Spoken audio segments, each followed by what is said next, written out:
Chers camarades, militantes et militants des Flammes, sympathisantes et sympathisants, mes chers compatriotes, ce 14 mars 2021 marque le 38e anniversaire de la création des Flammes. C'est pour moi une occasion et toujours une agréable occasion de m'adresser aux militantes et aux militants des Flammes. Pour souhaiter d'abord à tous et à chacun joyeux anniversaire. Parce que cette lutte a duré, mais on peut dire qu'elle ne fait que commencer. Parce que nos objectifs restent encore à atteindre. Et c'est pourquoi les Flammes continuent dans cette voie de combat nécessaire pour que nous puissions réaliser cet idéal d'une Mauritanie débarrassée de tout système de discrimination raciale. Militantes et militants des Flammes, l'année 2020 et aujourd'hui 2021, le monde entier a connu une pandémie extrêmement grave. L'espèce humaine a été menacée. Des efforts, certes, ont été fournis pour venir à bout de cette pandémie. C'est une nécessité impérieuse pour tous de se tenir pour pouvoir juguler cette maladie très dangereuse. Il est à constater qu'au niveau de notre pays, la Mauritanie, il y a beaucoup d'insuffisance dans la gestion de cette maladie. Et cela a été dit, comme vous le savez, l'aide accordée à notre pays pour permettre aux populations de se préserver de ce danger, le coronavirus. Cette aide a été malheureusement distribuée de façon discriminatoire et insuffisante, même pour ceux qui l'ont reçue.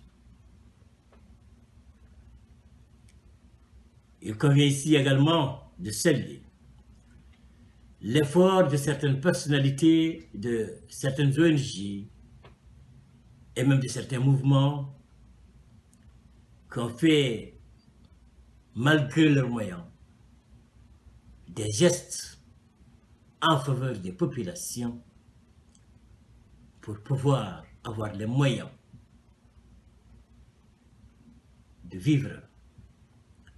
Parce que le coronavirus a réellement affecté, comme vous le savez, le panier de la ménagère dans ces situations caractérisées par le chômage et la hausse vertigineuse des prix.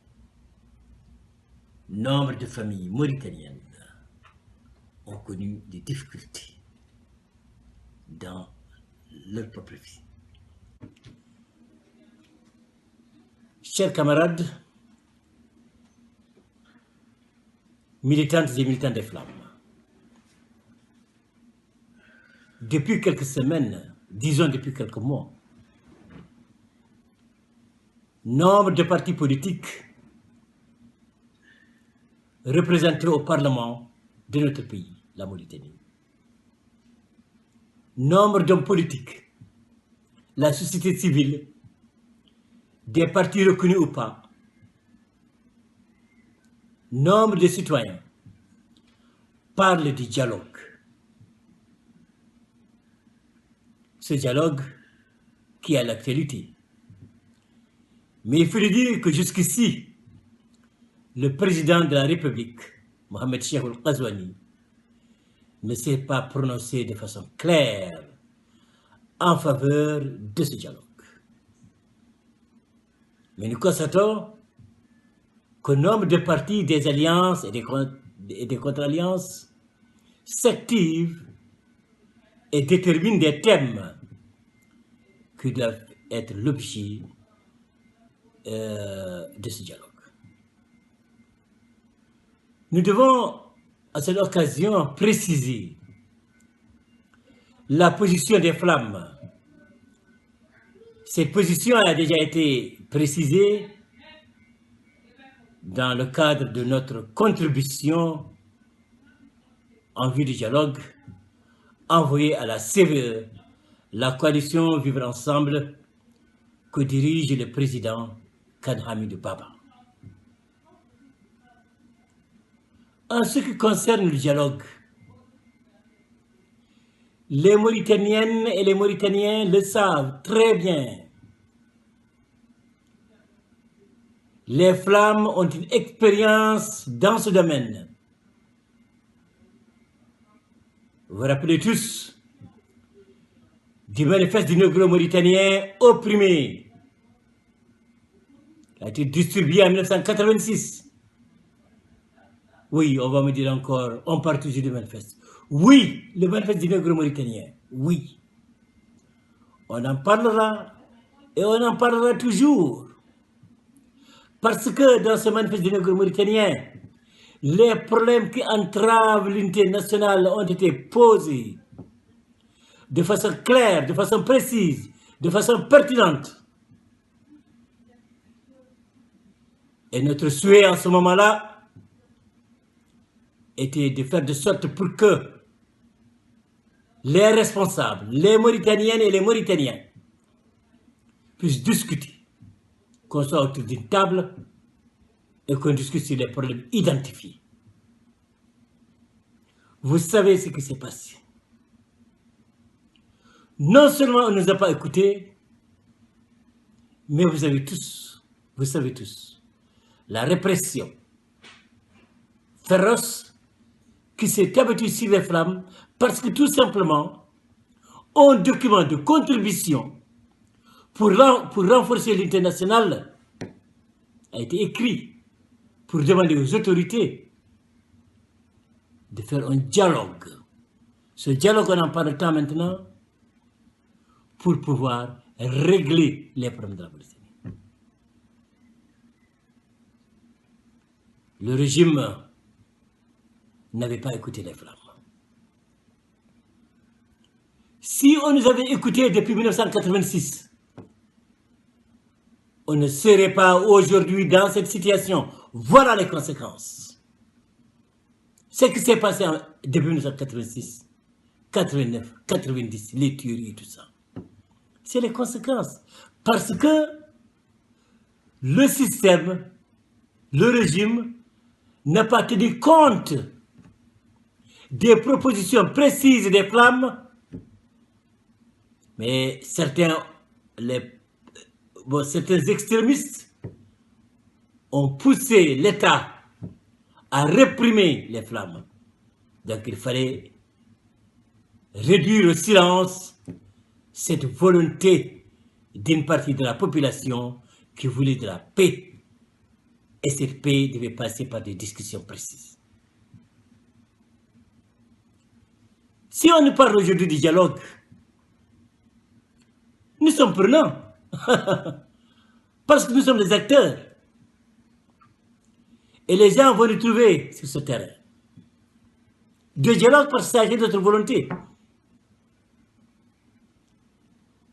Militants et militants de flammes, chers camarades, Mauritaniennes et Mauritaniens, à notre avis, un dialogue pour qu'il soit bénéfique pour le peuple mauritanien, il faut qu'il soit sincère. Il faut avoir le courage de poser de façon concrète les problèmes de la Mauritanie et avoir le courage d'en discuter, parce que c'est ce débat contradictoire qui va nous aider à faire jaillir la vérité. Le dialogue doit respecter certains axes. Il faut, en premier lieu, bien sûr, poser de façon précise et parler de la question nationale dans ses facettes, dans ses multiples facettes, notamment le problème de la cohabitation. Ça, c'est une nécessité impérieuse.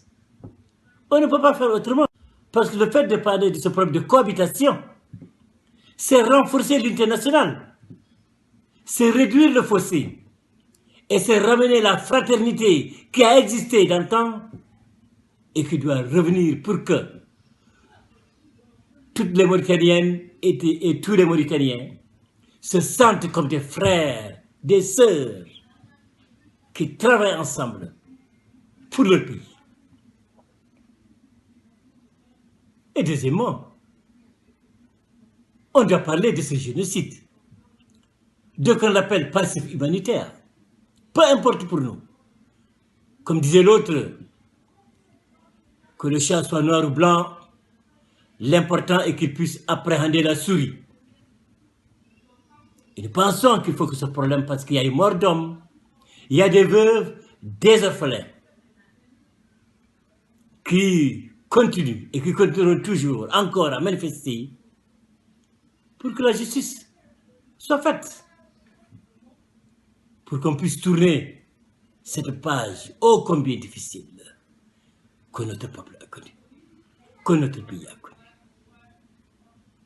C'est le droit à la vérité.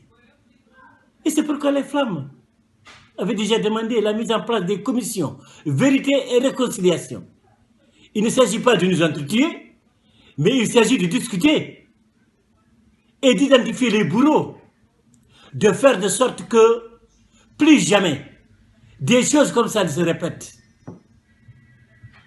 Personne n'a le droit, nous étant des Mauritaniens, de prendre 28 Mauritaniens, 28 négros mauritaniens, militaires qui servent leur pays, ce métier noble, prendre ces gens pour célébrer la fête du 28 novembre, il faut dire que c'est une honte et il faut dire que cela ne peut pas être oublié.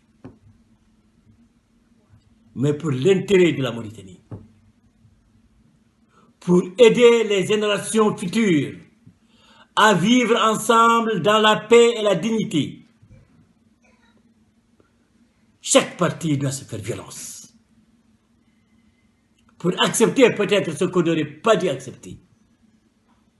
Et cela peut passer par le dialogue sincère, que les uns et les autres reconnaissent les erreurs et les horreurs pour qu'on puisse servir la Mauritanie et pour qu'elle discute. Ce problème aussi, dans ce dialogue-là, on ne peut pas ne pas en discuter. on ne peut pas ne pas en parler. Il faut qu'on en parle. Troisièmement, il y a ce problème de l'esclavage. C'est une honte, un crime contre l'humanité. Des gens, leurs ascendants, ont vécu durant des siècles privés de leur liberté. Et je salue ici toutes les organisations qui existent en Mauritanie, qui s'activent et qui luttent contre l'esclavage pour une libération effective de ces hommes. Parce qu'il ne peut pas y avoir de développement si on ne libère pas ces forces productives. Et on doit le faire pour l'intérêt de la population.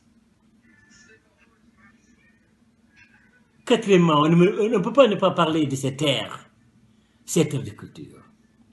Vous savez, à Ferrala, les problèmes qui existent là-bas. Le Korangal qui a été rebaptisé du nom de Ibn Khaltoum, inconnu dans la région. On est en train d'effacer toute trace de la communauté noire. alors que ces terres appartiennent aux habitants de Ferrala, dans le Biabé de Irlande. On dit tout d'un coup, voilà, là, ce lieu-là s'appelle Ibn Khaldoum. On n'en tient pas compte parce que les gens ne répètent même pas ça. Il y a des noms africains bien connus et qui restent. Mais ça montre tout simplement le mépris. Et l'État est en train de gérer de façon très, très, très, très dangereuse ce dossier de la terre. C'est une poudrière. On doit l'éviter. Si on veut la paix. Et nous devons vouloir la paix. Et nous, en tout cas, nous voulons la paix. Pour nos enfants et nos petits-enfants. Ces terres-là, il faut qu'il y ait une réforme agraire, d'accord, mais il faut qu'on en discute. Il faut qu'on tienne compte de la volonté de la population. Et ces populations n'accepteront jamais que leurs terres soient confisquées. Il peut y avoir certains reflux. Le régime peut remporter peut-être une victoire, une bataille. Mais, soyez sûrs, il ne remporte pas. Il y a aussi le problème des réfugiés mauritaniens qui sont installés depuis plusieurs décennies au Sénégal et au Mali. Ils ont le droit de revenir dans leur pays. Tout comme l'État a le devoir, je voudrais dire l'obligation, d'accueillir tous les ressortissants mauritaniens. Nos compatriotes ne peuvent plus rester dans ces pays avec un seul document vert de HR comme document. Ils doivent revenir parce qu'ils sont des Mauritaniens. Il y a quelques années, au temps de Sidi Cheikh Abdallah, il avait œuvré pour le retour de ces réfugiés. Le processus a été arrêté net après la prise de pouvoir par Aziz, après le coup d'État. Il faut que le processus continue, parce que c'est les Mauritaniens. Et même les réfugiés qui étaient revenus dans leur pays, ils ne sont pas venus dans leur propre village. Ils ont été placés ailleurs, donc ils sont dans une situation de déplacement. Ces réfugiés donc, et ces déplacés internes, doivent avoir leurs droits. Leurs documents qui montrent qu'ils sont respectés en tant que Mauritaniens. Et leurs enfants doivent avoir le droit d'aller à l'école, de travailler, d'être nommés et d'être respectés comme des Mauritaniens. Ce dossier des réfugiés ne peut pas passer sous silence. Il doit être discuté. Et des solutions appropriées doivent être trouvées. Et l'élément le plus important, c'est que ces réfugiés puissent revenir dans leur pays, la Mauritanie, leur mère Mauritanie. Et c'est pourquoi nous devons bien sûr faire ce dialogue dans des conditions appropriées. Mais ce qui nous inquiète surtout, c'est le silence du chef de l'État. Monsieur le Président Mohamed El Ghazouani, qu'en pensez-vous? Chers camarades, l'actualité est marquée également depuis le jeudi 11 par l'inculpation de l'ancien chef de l'État, Mohamed Ould Abdelaziz. Il s'agit de 13 personnalités politiques inculpées qui sont donc sous contrôle judiciaire suite à l'enquête de la commission parlementaire relative à des détournements de deniers publics. Nous estimons que la justice doit être faite et personne n'a le droit de détourner les richesses de notre pays. Et c'est un exemple. Mais nous estimons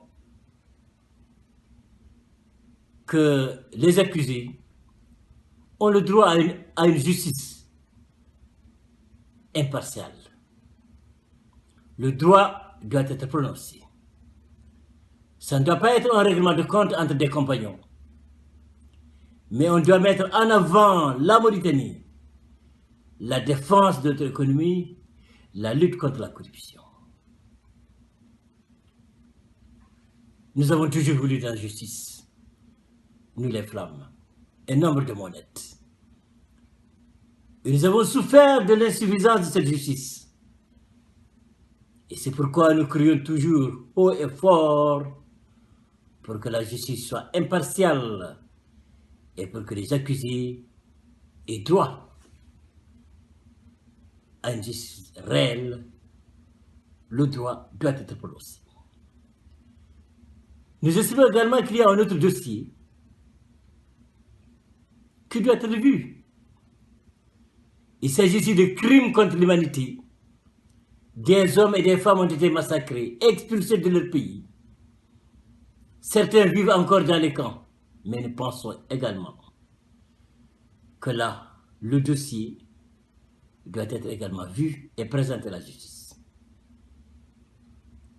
Puisqu'il est inimaginable, il est injuste qu'un ancien président, Maouya Sid Ahmed Ould Taya, le Bota mauritanien, qui a commis tant de crimes dans ce pays, qu'il finisse ses jours à Qatar, et alors sa place est dans un univers carcéral pour tous les crimes qu'il a commis, lui et tous les autres bourreaux qui se promènent aujourd'hui à Nouakchott, comme si de rien n'était.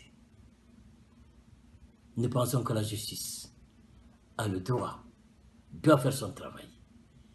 Et les Mauritaniens attendent que cette justice fasse son travail. C'est ce qui peut réellement nous aider à réduire, combler les fossés qui existent entre nos différentes ethnies. Chers camarades, militantes et militants des Flammes, je dois, à l'occasion de ce 38e anniversaire de la création des Flammes, remercier tous. Mais ne pensez à ces camarades qui nous ont quittés en 2020, parmi lesquels, comme vous le savez, l'ancien secrétaire général de la section Flamme de l'Europe de l'Ouest, le camarade de Cheikh Oumar Ba. Que la terre lui soit légère. Cheikh Oumar Ba nous a quittés depuis le 26 mars 2020. Notre pensée également vont à notre camarade, notre neveu, Hamidou Bal, dit Suleiman Bal. Cet homme généreux, militant, le fondateur de notre site flammauritanie.org, qui a lutté les armes à la main. Suleiman nous a quittés le 8 novembre 2020. Il repose en terre mauritanienne à Nouakchott. Camarade Suleiman, que Dieu te nomme au paradis. Nous pensons et nous penserons toujours et nous n'oublierons jamais ces camarades pour ce qu'ils ont fait, pour les Flammes, pour eux-mêmes, pour le pays. Ces grands hommes n'ont jamais fait beaucoup de bruit, ils sont calmes, mais combien efficaces, combien dignes et des éléments convaincus. On a passé à Aboubakar Ndongo, à Samadem, tous des militants des flammes, et certains des militants historiques des flammes. Que la terre vous soit légère et que Dieu vous accueille dans votre paradis. Militants et militants des flammes, c'est pour moi aussi l'occasion de saluer toutes les militantes et tous les militants et de dire que nous sommes dans la bonne voie. Nous devons continuer cette lutte et encourager nos enfants, nos petits-enfants et tous ceux qui sont proches. Parce que cette lutte est une lutte nécessaire. Il s'agit de lutter pour la dignité humaine. Pour que demain, les Mauritaniens et les Mauritaniens, quelle que soit la couleur de leur peau, quelle que soit leur origine, puissent vivre en paix, dans la dignité, dans la sécurité et dans l'honneur, dans le respect, dans leur pays, la Mauritanie. Militants et militants des flammes, joyeux anniversaire.